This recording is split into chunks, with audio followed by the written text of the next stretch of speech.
Hello, welcome student. Standard 9th Gujarati second language છબી ભીતરની સાહિત્ય પ્રકાર સંસ્મરણ લેખક અશ્વિન મહેતા લેખક પરિચય નામ અશ્વિન મહેતા જન્મ 17/7/1931 અવસાન 26/7/2014 લેખક સર્જન ચરિત્ર નિબંધોનો સંગ્રહ છબી ભીતરની પાઠ પરિચય આ અનુભવ છબી ભીતરની પુસ્તકમાંથી લેવામાં આવ્યો છે.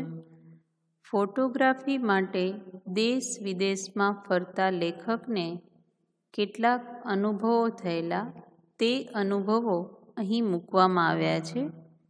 2 જુદા જુદા શીર્ષક હેઠળના આ પાઠમાં પ્રથમ મહાત્મા ગાંધી જેવા દેખાતા હોવાને કારણે લેખકને થયેલો સુંદર અનુભવ વ્યક્ત થયો છે. ઓસ્ટ્રેલિયામાં સિડની તરફ બસમાં જઈ રહેલા લેખક દંપતીને હોટલના માલિક બીજા બધા પ્રવાસીઓથી અલગ રીતે જુએ છે. લેખક ગાંધી ફિલ્મના હીરો બેન કિંગ્સલી જેવા દેખાય છે એટલે તેમનું સન્માન કરે છે. આવો જ બીજો અનુભવ સિંગાપુર એરલાઇન્સનો છે. એક હબસી અમેરિકન લેખકને ફોટાના સંયોજનમાં અને પંચતારક હોટલમાં પીરસણિયાઓ લાઈન લગાવી દે છે. આ 3 અનુભવોમાં દુનિયાના જુદા જુદા દેશનો ગાંધીપ્રેમ વ્યક્ત થયો છે. છેલ્લા પ્રસંગમાં અજાણી સ્ત્રીના પ્રેમનો મહિમા આલેખાયો છે. આપણે પાઠ જોઈએ. લેખક પોતે સારા એવા ફોટોગ્રાફર છે અને ફોટોગ્રાફર હોવાના કારણે એ પોતે ફોટોગ્રાફી માટે દેશ વિદેશમાં એમને ફરવાનું થતું. લેખક કહે છે કે ભાઈ નેપાળ છે એ તો જાણે ભારતની અટારી એટલે કે સાવ નજીક, તો નેપાળ તો કેટલી વાર લેખકને જવાનું થાય, પણ નેપાળ સિવાય પણ એ બીજા દેશોમાં 16 વાર ગયા છે. તો હવે એ 16 વખત જે પોતે ફોટોગ્રાફી કરવા માટે બીજા દેશોમાં ગયેલા એ સમયે એમને અલગ અલગ જગ્યાએ પ્રવાસમાં અલગ અલગ અનુભવો થયા છે. એમાં અમુક અનુભવો તો એવા અસાધારણ છે કે લેખકે ભૂલી નથી શક્યા અને એમણે અહીંયા આપણને જણાવ્યા છે. 2 શીર્ષકમાં આમાં એમના પોતાના અનુભવો વ્યક્ત થયા છે. પહેલું છે ગાંધીની બલિહારી.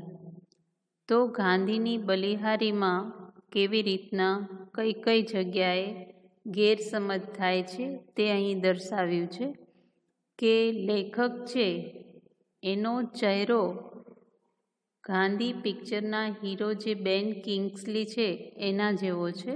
એટલે વિદેશમાં બધાએ ગાંધી પિક્ચર જોયું હોય અને એના કારણે જે વિદેશીઓને ગેરસમજ થાય છે એ સંદર્ભમાં અહીંયા 3 બનાવો આપેલા છે. એમાં પહેલો બનાવ છે કે લેખક છે એ અને ગૌરી એ બંને ઓસ્ટ્રેલિયામાં પોતે જાય છે અને ઓસ્ટ્રેલિયામાં એક બસ પ્રવાસ હતો.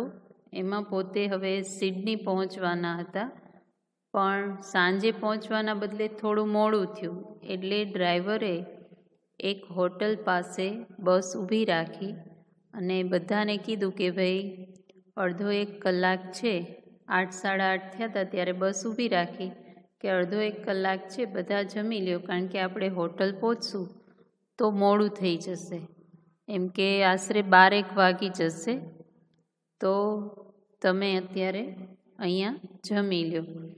એટલે લેખક અને બીજા બધા પ્રવાસીઓ છે એ ઉતર્યા અને ડ્રાઈવરે એમને જે અડધો કલાક આપ્યો હતો એટલે બધા ફટાફટ ડાઇનિંગ રૂમમાં ગયા અને બધાએ પોતપોતાનો ઓર્ડર લખાવ્યો. અહીંયા લેખકે પણ પોતાનો ઓર્ડર લખાવ્યો, પણ લેખકે જોયું કે હોટલના માલિક છે એ એમને કંઈક અલગ રીતે જોતા હતા લેખકને. એટલે એનો નંબર આવ્યો ને તોય એણે જમવાનું આપ્યું નહીં, કારણ કે ઓર્ડર તો લેખકે લખાવી દીધો હતો. એટલે લેખકથી રહેવાયું નહીં, એટલે ગુસ્સે થઈને ચાલવા માંડ્યા. એટલે એક માણસને હોટલના માલિકે પાછળ બોલાવવા મૂક્યો અને પાછા તેડાવ્યા લેખકને, અને એક ખૂણામાં ટેબલ ઉપર બેસાડ્યા. અને પેલો માણસ કે તમે તો અમારા મોંઘેરા મહેમાન છો. એટલે લેખક કે હા, એ તો મને દેખાય જ છે કે ક્યારના મને જમવાનું નથી આપતા. મનમાં વિચારે છે કે બધાનું ખાવાનું આવી ગયું પણ મને લટકાવી રાખ્યો છે કે. એટલે હોટલના માલિકે કીધું કે જરા નવરો પડું પછી તમને જમાડું ને. મેં કહ્યું મને કંઈ સમજાતું નથી કે. તો ત્યારે લેખકના માલિક કહે છે કે મારી હોટલમાં ગાંધી ક્યારે?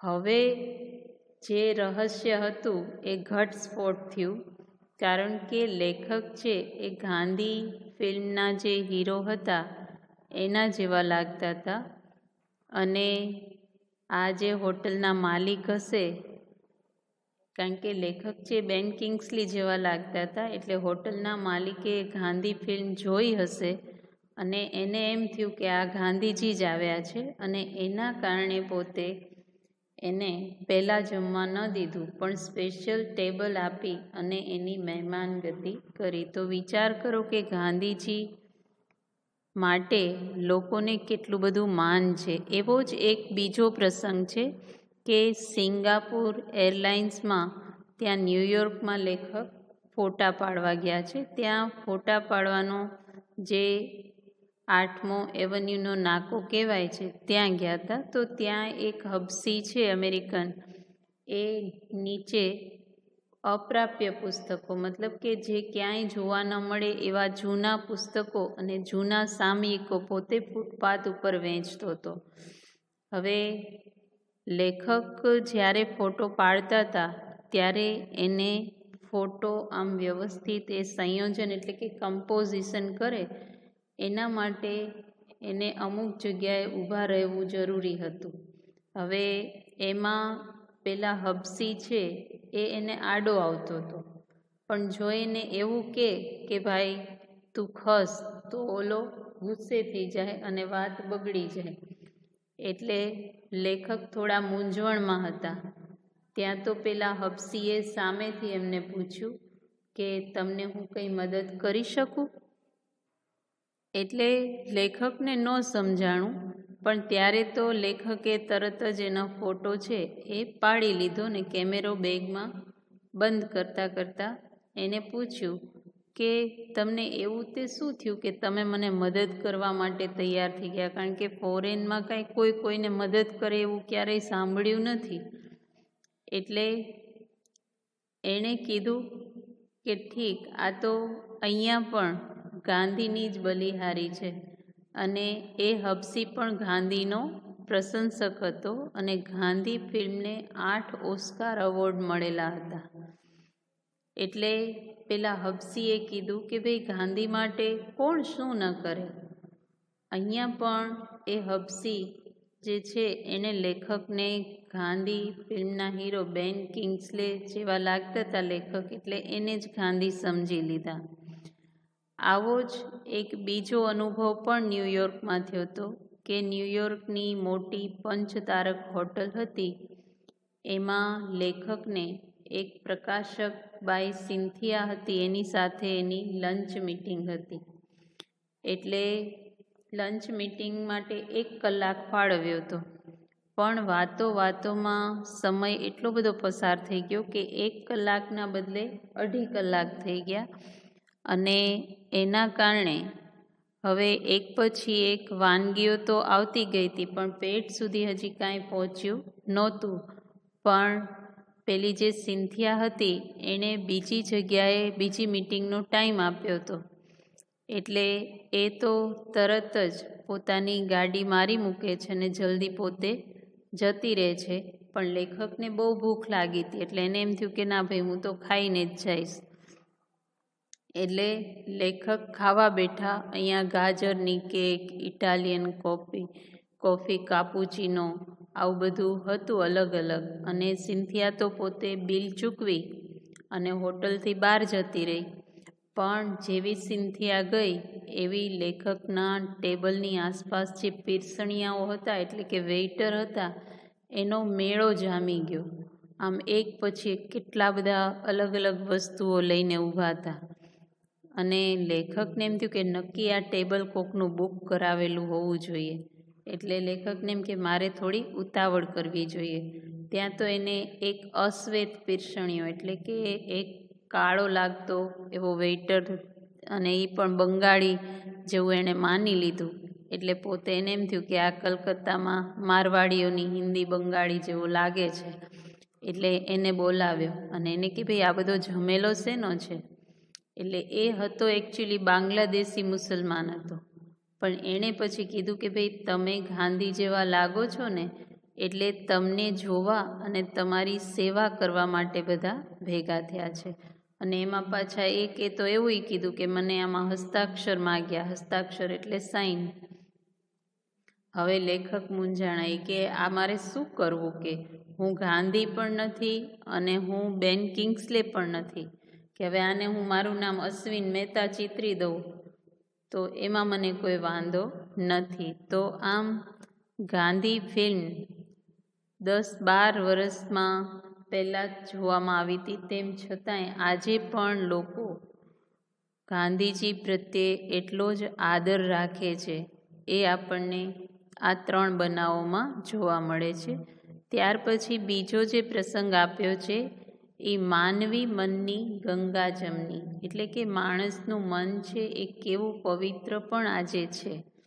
હવે આમાં એવું હતું કે લેખક પોતે 24 વર્ષ પહેલાં હિમાલયનો એકવાર એમણે પ્રવાસ કર્યો હતો, અને એની વાત અહીંયા રજૂ કરી છે કે પ્રવાસમાં પોતે ભોમિયા તરીકે, સમજો કે મજૂર તરીકે, એક હુકમસિંહને સાથે લીધા હતા. કારણ કે કોઈ પણ જગ્યાએ જઈએ તો આપણે તેનો જાણકાર જોઈએ. જેમ કે આપણે ઇંગ્લિશમાં એને ગાઈડ કહીએ છીએ, તો ગુજરાતીમાં એને ભોમિયો કહેવાય. તો એક ભોમિયા સાથે, એ ભોમિયાનું નામ હતું હુકમસિંહ. અને લેખક પણ ત્યારે 25 વર્ષના અને હુકમસિંહ 35 વર્ષના. અને હુકમસિંહ લેખકની સાથે ચાલવામાં બહુ ખુશ હતા. કારણ કે હુકમસિંહ કે ભાઈ, 15 વર્ષથી હું મેદાનોમાં બધા સાહેબોને લઈ જાઉં છું ફરવા માટે, પણ આજ સુધી કોઈએ પણ મારા પેગડામાં પગ ઘાલીને મારી ઝડપે 10-12 કલાક ચાલનાર તમારા સિવાય બીજું કોઈ મળ્યું નથી. એટલે કે પેગડામાં પગ ઘાલવો એટલે કે મારી બરોબરી કરી શકે એવી રીતે કોઈ ચાલી શક્યું નથી. મતલબ કે થોડુંક ચાલે ને થાકી જાય. પણ લેખક હતા એ પોતે એની બરોબરીથી ચાલતા હતા. એટલે ત્યાર પછી તે દિવસે લોકો ચા કોફી પણ પીતા નહોતા લેખક, અને કોઈ માંસાહાર પણ પોતે કરતા નહોતા. એટલે હુકમસિંહને ભારે આશ્ચર્ય થયું કે અહીંયા તો જે સાહેબો આવે એને ચા જોઈએ, કોફી જોઈએ, એ લોકો નોનવેજ પણ ખાતા હોય. પણ લેખક છે એ કહે છે કે એની સૂંઠ અને ગોળની ગોળીઓ એનું મહિમા સમજાવે છે. અને બીજું તો પોતે દૂધ અને ઘઉં કે મગના સત્તુનો પોતાનો ખોરાક છે એના ફાયદા ગણાવે છે. અને એનાથી વધારે લેખક એમ કહે છે કે હિમાલય સાથે મને બહુ લગાવ છે, મારો બહુ પહેલાંનો નાતો છે, ને મને એમ લાગે છે કે જન્મો જન્મનો નાતો છે. અને પોતે અહીંયા શિવાલિકના પહાડ દેખાય ત્યાં આગળ પોતાને જવું હતું, અને ત્યાં પોતાનું મન ઈચ્છા કરતું હતું. એટલે એમ કે મનમાં જાણે શરીરમાં એક વીજળી સાને સળવળે, એટલે કે એવી ઉત્સુકતા એને હતી. એટલે એ લોકો નીકળ્યા અને રસ્તામાં જોવે છે તો સરસ મજાના રાજગરાના લાલ લાલ ઘૂમ ખેતરો, જો રાજગરો છે ને એના ફૂલ ખૂબ સરસ લાલ લાલ, આમ મરૂન એવા વેલ્વેટ જેવા લાગે, એટલા સરસ, અને ખેતર પણ એટલા સુંદર લાગે. તો એવામાંથી લોકો પસાર થઈ અને સાંજે ગોધૂલીનો સમય, એટલે કે સંધ્યા સમય હોય ત્યારે એ લોકો એક ઘરની પરસાળમાં એટલે કે એક ઘરે ગયા, ઓળખીતા હશે હુકમસિંહના, એવી રીતે ત્યાં ગયા અને ત્યાં લેખકે પોતે પોતાનું જે દૂધ, સૂંઠ ને સત્તુનું ભોજન એ પોતે લઈને આવ્યા હતા સાથે, એ એણે પતાવ્યું. ત્યાં તો એ જે યજમાન હતા એમણે બાફેલા બટેટા મૂક્યા અને વચ્ચે જે શેક થતો હતો ઠંડીના કારણે આગ કરે, એમાં બધા બટેટા શેકી ફોલી અને ખાતા હતા. લેખકે પણ એમની સાથે ખાધા ને વાતો કરતાં લેખક તો સૂઈ ગયા. પણ રાત્રે એને એવું લાગ્યું કે જાણે કોઈક હાથ એના ઉપર ફરતો હોય.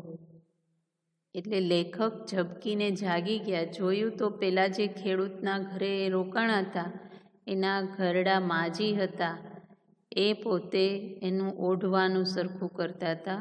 અને પછી એમને ખબર પડી કે માજી તો 2-3 વાર અહીંયા મારી પાસે આવી ગયા હતા, મારી કેટલી બધી ચિંતા કરી. અને લેખકને તો સવારે મોં સૂજણું થતાં તો નીકળી ગયા. મોં સૂજણું એટલે મોઢાથી દેખાય એવું વાતાવરણ વહેલું પ્રભાતનું હોય એવા વાતાવરણમાં એ લોકો નીકળી ગયા. પણ હજી અડધો એક ફલાંગ ચાલ્યા હશે ત્યાં તો પાછળથી એક માણસ આવ્યો અને એ લેખકને એને પાછા બોલાવી ગયા.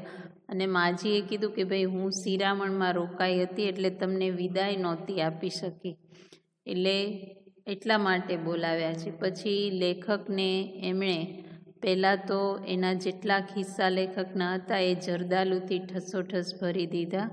પછી એને કપાળમાં ચાંદલો કર્યો, ચોખા લગાવ્યા અને લમણે ટાચકા ફોડ્યા એટલે કે ઓવારણા લીધા. અને વધારામાં પાછું પેલા માજીએ હુકમસિંહને એવું પણ કીધું કે જોજો પેલી ગુફામાં લેખકનું ધ્યાન રાખે, કારણ કે ત્યાં એની બાજુમાં કોઈ ડાઘિયાને સૂળ આવે કે એનાથી એક તો ગરમી પણ રહેશે અને મામો દીપડો એની પાસે લવારા લેવા આવે તો એને હેરાન ન કરે. મતલબ કે દીપડાથી બચાવવાની ભલામણ પણ હુકમસિંહને કરે છે. અને એ રાતે તો વરસાદ ને બરફ બંને હતું, પણ માજીની કૃપા ને આશીર્વાદથી લેખકની રાત નીકળી ગઈ. અને સવારે તો એ લોકો 1000 ફૂટનું ચઢાણ કરી અને કુંવારી જે જગ્યાએ એમને પહોંચવું હતું ત્યાં પહોંચી ગયા. અને ત્યાં ઉપર નિરભ્ર આકાશ એમણે ધરાઈ ને બરફાનો જોયો. હવે નિરભ્ર આકાશ એટલે કે જ્યાં વાદળાઓ બિલકુલ ન હોય એવું જે આકાશ હોય એને નિરભ્ર આકાશ કહેવાય. અને બરફાનો એટલે કે બરફના જે પર્વતો છે એને બરફાનો કહેવાય. એ પોતે જે જગ્યાએ લેખકને જવું હતું ત્યાં ગયા અને ત્યાં એમણે સરસ કુદરતી સૌંદર્ય માણ્યું. પણ એ વખતે જે યજમાને એમને જે પ્રેમ અને લાગણીથી રાખ્યા હતા એ લેખક આજે પણ આટલા વર્ષો થઈ ગયા તો પણ એ પોતે ભૂલી શક્યા નથી. અને આજે પણ કાગળ લખે છે તો એને એવું લાગે કે જાણે અહીંયા પાણી જેવું કંઈક ઝળકે છે. તો આટલા સરસ અજાણ્યા લોકો પણ મદદ કરે આવું બહુ ઓછી જગ્યાએ જોવા મળતું હોય છે. પણ હજી પણ માણસોમાં પ્રેમ લાગણી છે. આજે તમારો પાઠ છે એ છબી ભીતરનીમાંથી જ લેવામાં આવેલો છે. આપણે સમાનાર્થી શબ્દો જોઈએ. અપ્રાપ્ય એટલે કે મળી ન શકે તેવું, પ્રાપ્ત ન થઈ શકે તેવું. મહિમા એટલે કે મહત્વ. ગોધૂલી એટલે ગાયના ચાલવાથી ઉડતી ધૂળ અને સાંજ વેળાનો સમય. મોં સૂજણું એટલે વહેલી સવાર અથવા પ્રભાત. શિરામણ એટલે નાસ્તો. સત્તુ એટલે સાધવો અથવા તો શેકેલો અનાજનો લોટ. બરફાનો એટલે બરફયુક્ત પર્વતો. વિરુદ્ધાર્થી શબ્દ જોઈએ તો સાધારણ તો અસાધારણ, ગામઠી તો શહેરી, શ્વેત તો શ્યામ, પ્રાપ્ય તો અપ્રાપ્ય, ફાયદો તો ગેરફાયદો, યજમાન તો મહેમાન, ધ્યાન તો બેધ્યાન. અહીંયા કેટલાક રૂઢિપ્રયોગો આપ્યા છે. ડોળ કરવો એટલે બનાવટ કરવી. વાત વણસી જવી એટલે વાત બગડી જવી. પેગડામાં પગ ઘાલવો એટલે બરોબરી કરવી. ત્યાર પછી શબ્દ સમૂહ માટે એક શબ્દ, મળી ન શકે એવું તો અપ્રાપ્ય, ગાયના ચાલવાથી ઉડતી માટી તો ગોધૂલી, સવારનો નાસ્તો એટલે શિરામણ, વાત વણસી જવી એટલે કામ બગડી જવું, દરેક જન્મે એટલે જન્મોજન્મ, ધામા નાખવા એટલે અડ્ડો જમાવવો. પ્રશ્નની નીચે આપેલા વિકલ્પોમાંથી સાચો વિકલ્પ પસંદ કરી ખરાની નિશાની કરો. પહેલું છે, હોટલવાળા લેખકને કયા કારણે ગાંધી માનવા લાગ્યા છે? તો અહીંયા આગળ એ આવશે, લેખક દેખાવમાં ગાંધી ફિલ્મના હીરો જેવા લાગતા હતા. બીજો ક્વેશ્ચન, લેખકના ટેબલની આસપાસ પીરસણિયાઓનો મેળો શા માટે જામ્યો હતો? તો અહીંયા પણ લેખક જે છે એ ગાંધીજી જેવા લાગતા હતા, એટલે તેમની સેવા કરવા માટે પીરસણિયાઓનો મેળો જામી ગયો હતો. ત્રીજું, 8મા એવન્યુના નાકા પાસે એક હબસી અમેરિકન શું વેચી રહ્યો હતો? તો આન્સર આવશે ડી, જૂના અપ્રાપ્ય પુસ્તકો અને સામયિકો. ચોથું, ગાંધી ફિલ્મના હીરોનું પાત્ર કોણે ભજવ્યું હતું? તો આન્સર આવશે એ, બેન કિંગ્સલે. Thank you.